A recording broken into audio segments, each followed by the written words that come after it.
August 2022, Milton Keynes, England. An engine fires for the first time, and the man who built an empire hears it roar. 2 months later, he's gone. Max Verstappen once called the 2026 regulations terrible. He threatened to walk away from Formula One entirely if the cars weren't fun to drive. And then Barcelona happened. 118 laps, 0 failures, and emotional faces in a garage that hadn't shown emotion in years. Because this wasn't just testing, it was validation of the biggest gamble in Red Bull's 20-year history. But here's what nobody's asking. What happens when the team everyone expected to fail suddenly stops looking vulnerable? Let's be clear about what Red Bull attempted. They built a Formula One power unit from scratch. No Honda, no Renault.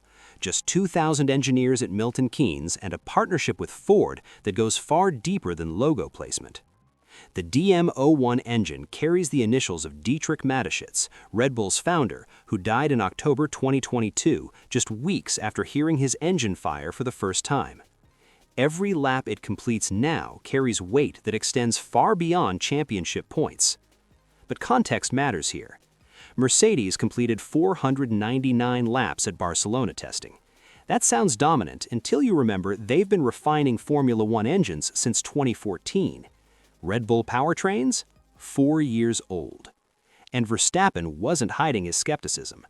July 2023 at the Austrian Grand Prix, he shared his simulator impressions of the 2026 car concepts. 2026, the engine regulations stay as they are now. I mean, I've seen the data and already on the simulator as well. To me, it looks pretty terrible. And his verdict landed like a judge's sentence. Pretty terrible. His concerns went deeper than general dissatisfaction.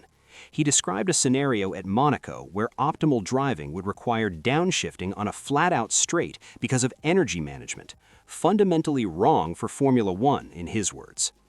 November 2024 in Qatar brought the escalation. My contract runs until 2028, Verstappen acknowledged, but whether I stay depends entirely on whether these cars feel nice and fun to drive. Translation: if 2026 disappoints, he walks. That's a 4-time world champion publicly questioning his commitment to the sport he dominates. But that was just the start, because what happened next changed everything. January 31st, 2026. 1 day after Barcelona testing concluded, Verstappen's tone shifted completely. He described emotional faces filling the garage as the DM01 ran lap after lap without problems on day 1. The moment felt special, he said. 350 total laps across both drivers. For a team starting from scratch, that's not just progress, that's a statement. But here's where it gets interesting. Verstappen tempered his enthusiasm immediately. The formula remains complicated for everyone to get right, he noted. Substantial work remains before Bahrain. Translation: the engine functions, the regulations still present challenges, and nobody yet knows which team actually solved them. Because Barcelona proved reliability, not dominance. And the 2026 regulations represent the most aggressive technical reset in Formula One's modern history. Let's talk about what makes 2026 so different. Power output now splits 50-50 between the internal combustion engine and the electric motor. The electric motor output nearly triples from 120 kilowatts to 350 kilowatts, fundamentally changing how these cars accelerate and how drivers manage energy throughout a lap. But the real story, the MGU-H, is gone. That component previously recovered energy from exhaust gases and eliminated turbo lag.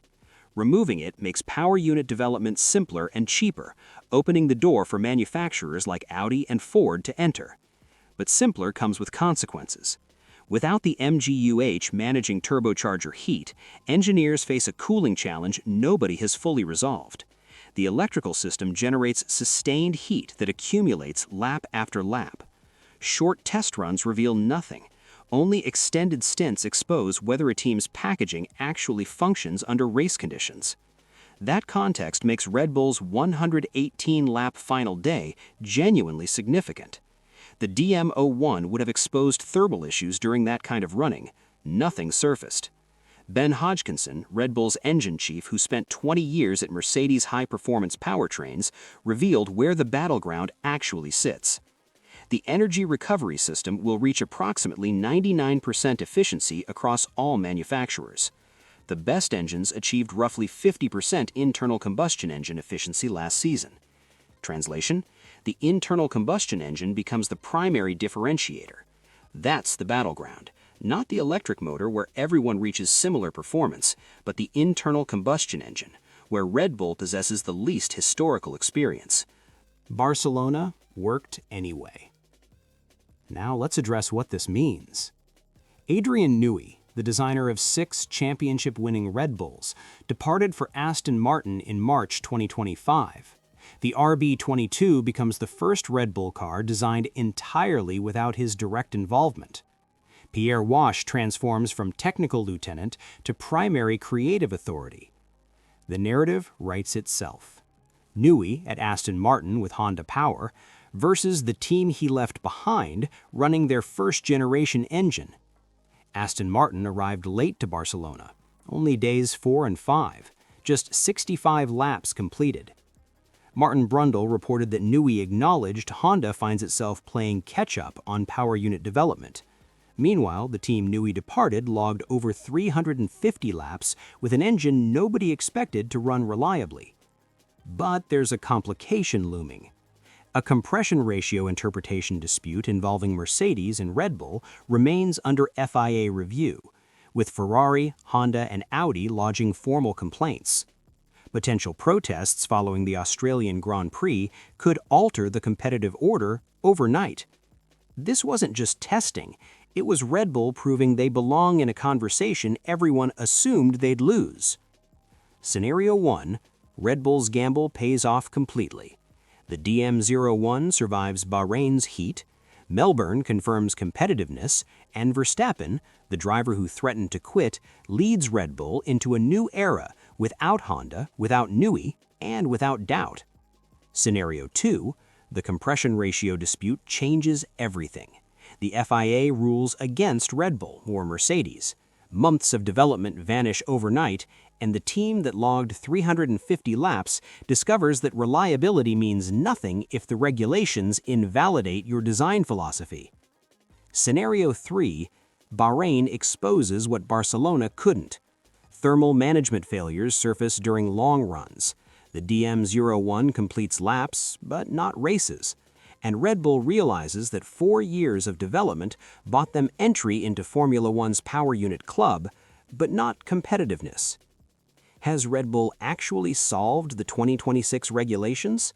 Or did Barcelona simply reveal they won't embarrass themselves? Because 118 laps without failure proves endurance, not speed. February 11th brings Bahrain testing, where sustained heat and long runs will expose any cooling weaknesses Barcelona couldn't reveal. One thing's certain, Verstappen stopped threatening to quit, and engineers who never display emotion felt something watching that car run. The biggest gamble in Red Bull's history just completed its first major test. What happens next determines whether this becomes a blueprint or a cautionary tale.